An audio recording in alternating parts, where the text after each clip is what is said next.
Yung tipong kakayod hanggat sa kaya. I'm gonna cry. I love Sige lang, go lang. the Filipino. I'm such a fan of us as a nation, as a country. We are really just saludo.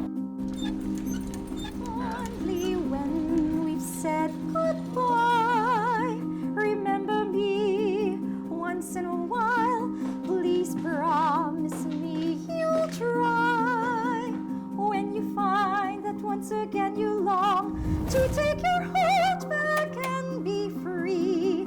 If you ever find a moment, spare a thought for me. Welcome po dito sa The Filipino Champions at ngayon kasama ko ang isa sa mga veterano ng theater industry, si Miss Liesl Batucan. Siya po yung artistic director ng Repertory Philippines. Hi, Miss Liesl. Hi, Welcome. Yumi. Welcome here sa The Filipino Champions. It's an honor to guest on your program. Yeah. Thank you so much. And we're so happy to have you here right now. You are a Hall of Famer. Did you really see yourself, even when you're young, na ito talaga ang maging path mo, maging isang stage actor? Wow. When I was young, my dad had a combo.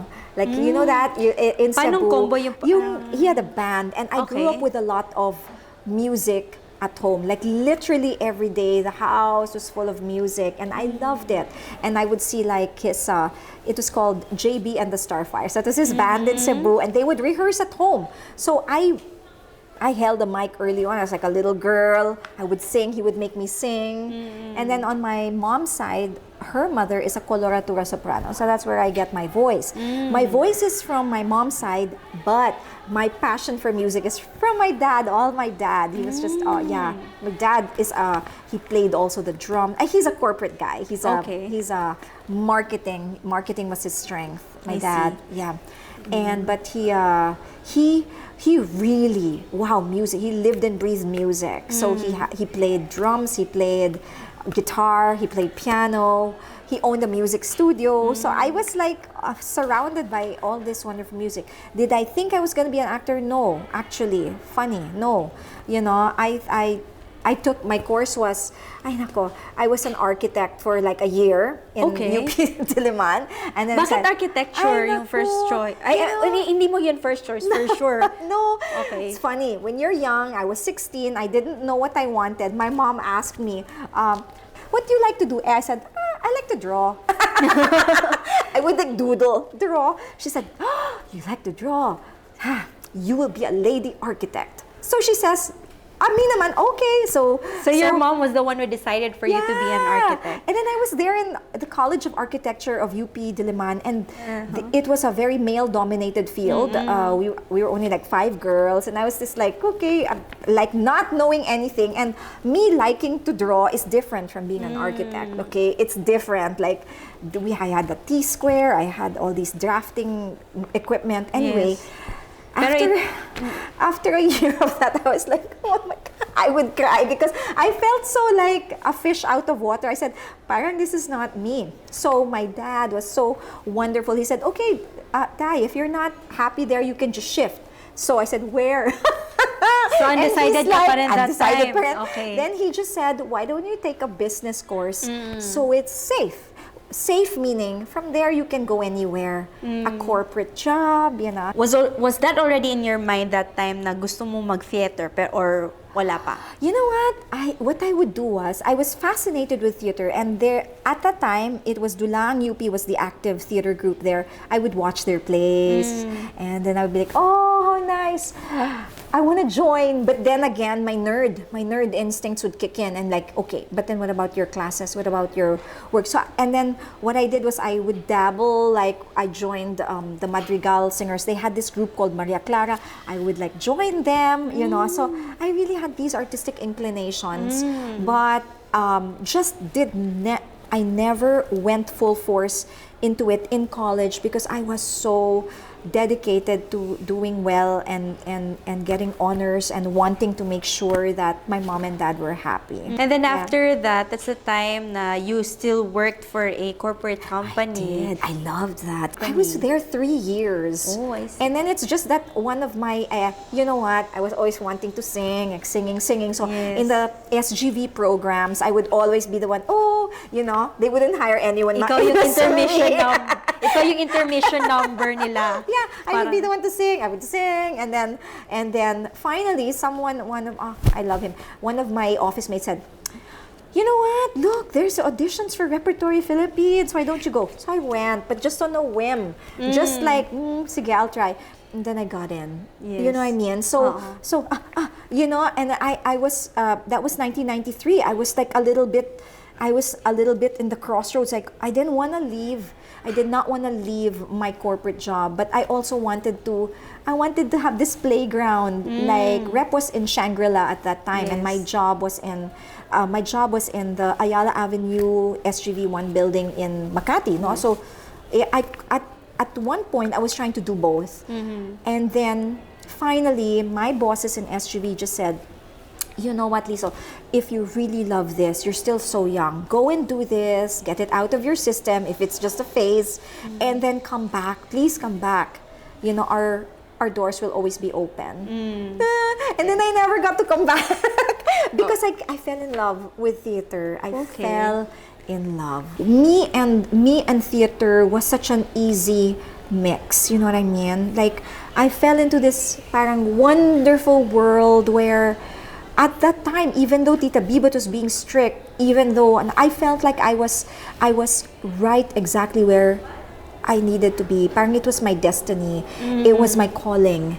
You know what I mean? I can be someone else and then enjoy that. It's like I lived several lives all at once. You know, instead of just one life, I lived every single character and I really lived it. Like, sobra kong dinibdib. Like, I really lived it, you know. But then, when the play was done, when I put on my clothes, but then when I was on stage, that was really that character through and through, none of me.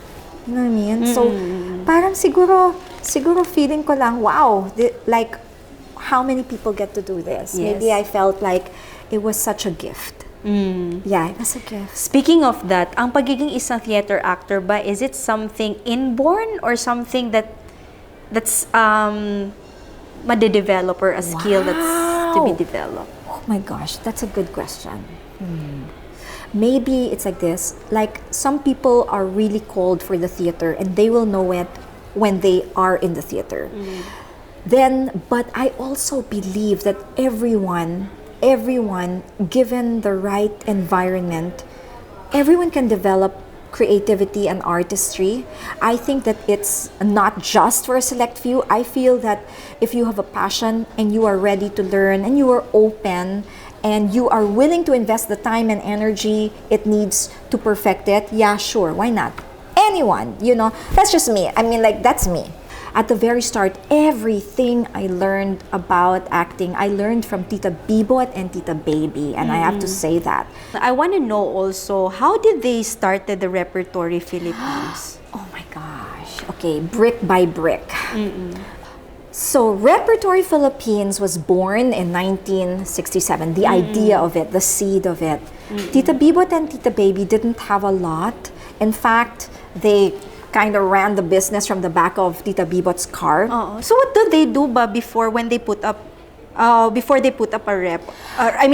Before they put up rep, what do they do? Okay, Tita Bibot and Tita Baby met while doing do you know Father Reuter?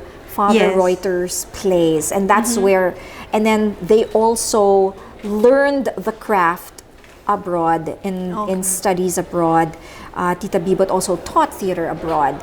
When she came back, she realized, hang on, we all love doing theater. She and the group of actors that were doing the Father Reuter plays, but there is no professional theater existing in the country. So she said, her goal was, how about we do this and then we pay actors to do this. Although they didn't have enough, they didn't have a lot of resources. But you know, like some people, they didn't even get rehearsal fees. Now we get rehearsal fees. Now we pay rehearsal fees and good talent fees, you know.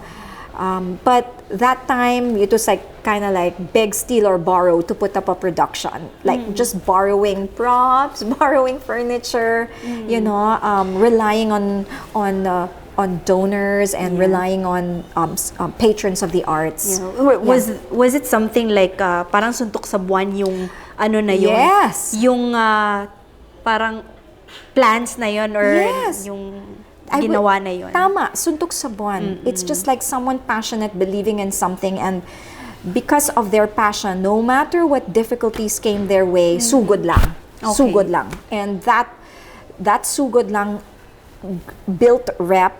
I mean, like, Rep survived a lot of challenging times. You know what I mean?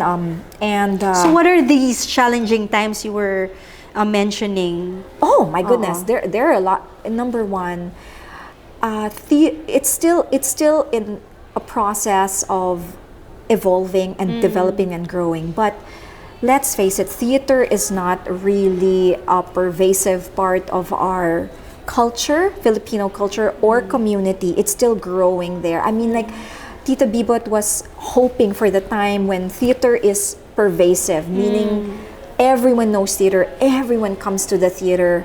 You know what I mean? Like, it's part of the culture. Like, theater going as a habit, theater going as a culture, theater going as a need for the soul. Tita Bibot believed in the power of theater to just awaken the human spirit. And I think she's the original champion of Filipino artistry and theater. Now, let's talk about yung paano nagkaroon or how does Repertory help in changing or making a difference sa society natin? Yes, Repertory Philippines is a champion for the Filipino artist. One of Tita Bibot's vision was that theater would help society. You know, we're still getting there. It's like not an easy path. It's like, I wish it was just like to earn money and that's easier, but it's not. It's like to change society, to uplift society, to provide a mirror. This is the job of theater. Filipino artistry to be champion. Tita Bibot did it in her own way by getting a lot of the well-known Broadway and West End fare, but acted in by Filipino artists, and that's how she trained everyone. Technically in technicals, in the crew, the artists, the actors, you know what I mean, the directors, giving them an opportunity to practice and this craft. We also, oh my gosh, we do a lot of workshops because we always believe in training. So we give free workshops, acting, musical theater, how to audition properly, you know, script analysis, you know, confidence building workshops. We give these for free. We have some schools that we sponsor, and we also do free workshops in the provinces, like also in the Tagaytay.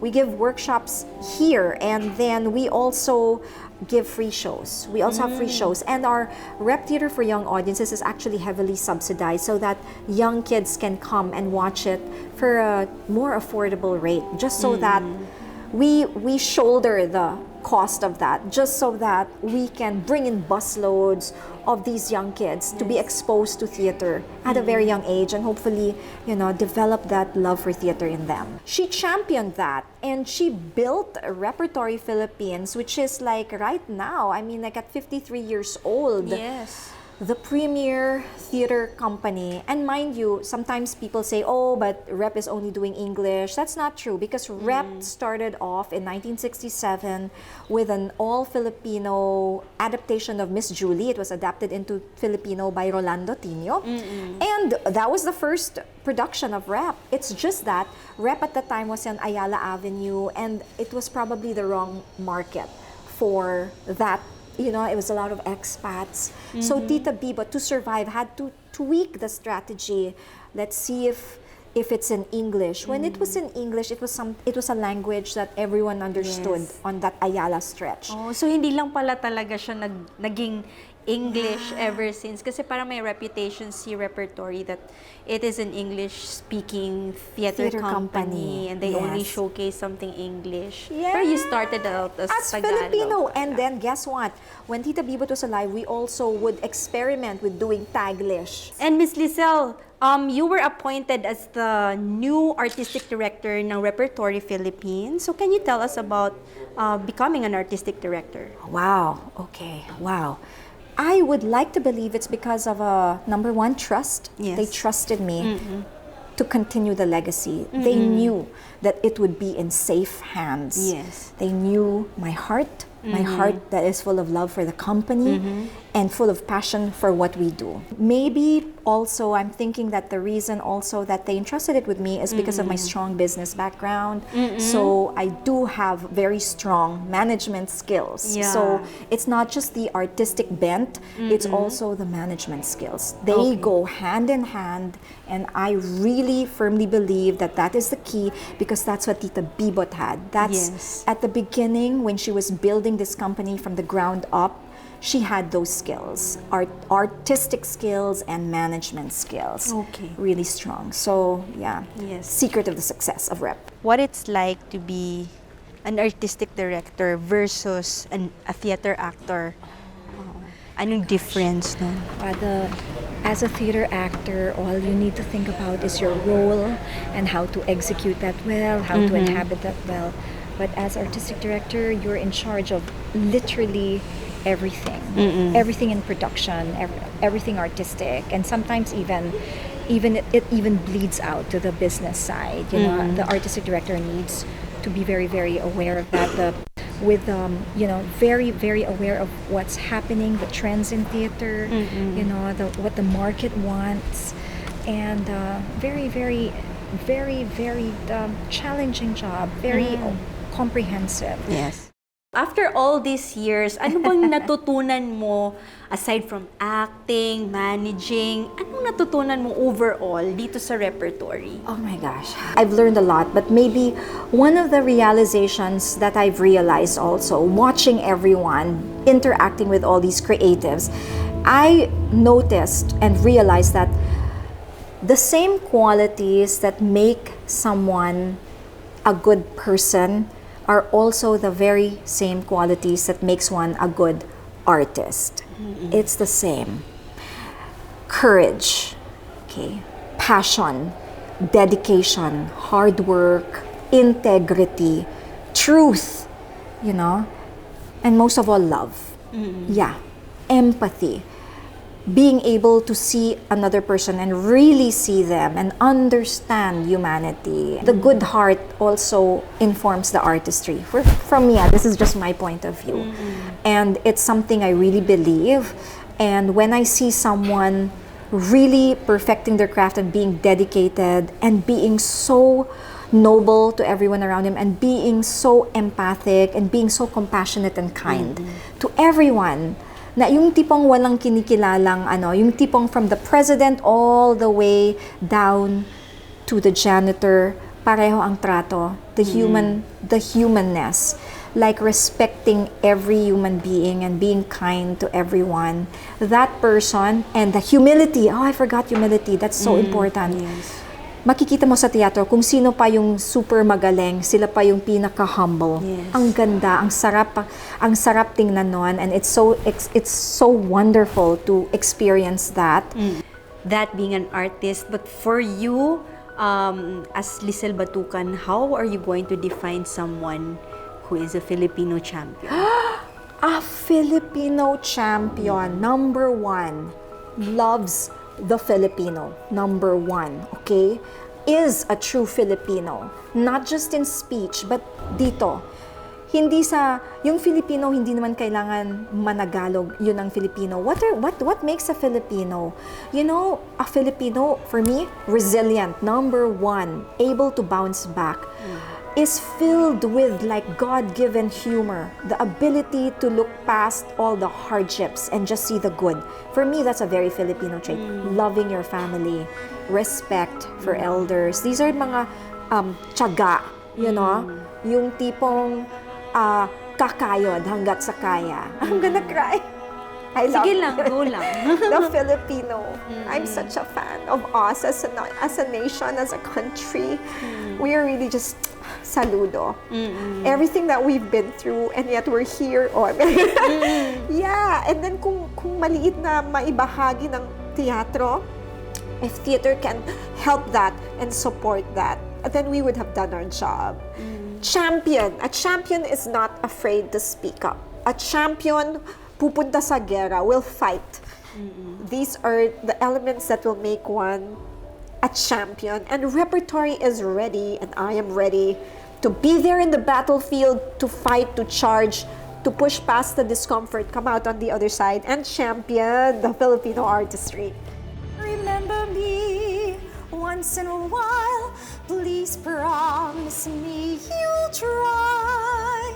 When you find that once again you long to take your